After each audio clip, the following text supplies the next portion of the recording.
রোববার home of ক্রিকেটে শুরু হচ্ছে ক্রিকেট লড়াই। অনুশীলনে গলদঘর্ম সাউথ আফ্রিকা দল।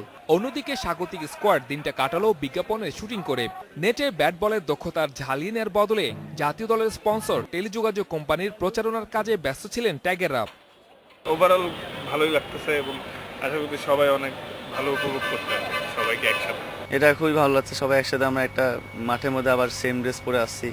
এটা ম্যাচের আগে এটা খুব ভালো একটা দিক আর কি।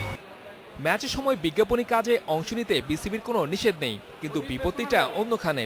শুটিং ও ফটোশুটে স্টেডিয়ামের মূল গ্রাউন্ডে নানা জায়গায় দেখা গেছে শুটিংয়ের সরঞ্জাম। সংস্থার লোকজনকে দেখা গেছে ক্রিকেটারদের জন্য নির্ধারিত ড্রেসিং রুম ও চেঞ্জ রুম বিশৃঙ্খলভাবে ব্যবহার করতে। সংশ্লিষ্ট টেলিযোগাযোগ সংস্থার সাথে এই বিষয়ে কথা বলে জানা গেল বিসিবির কাছ থেকে অনুমতি নেওয়া আছে তাদের। মাঠে মাঠে এবং এই জায়গাটা এই জায়গাটাই আমার দরকার ছিল, দুটা প্লেয়ারের শট হবে। ওই শটটা আপনারা এখানে দেখতে পারবেন কি শট হবে। তবে বিষয়টি বিসিবির নজরে আনার পর পাওয়া যায়নি কোনো সদুত্তর। বোর্ড অবশ্য স্বীকার করছে ভবিষ্যতে মাঠের এমন যথেচ্ছ ব্যবহারে অনুমতি দেওয়ার ক্ষেত্রে সতর্ক থাকবে তারা।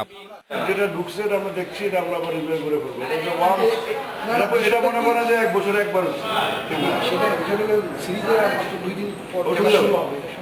কোনো সমস্যা নেই, রিপেয়ারিং করে দেবো।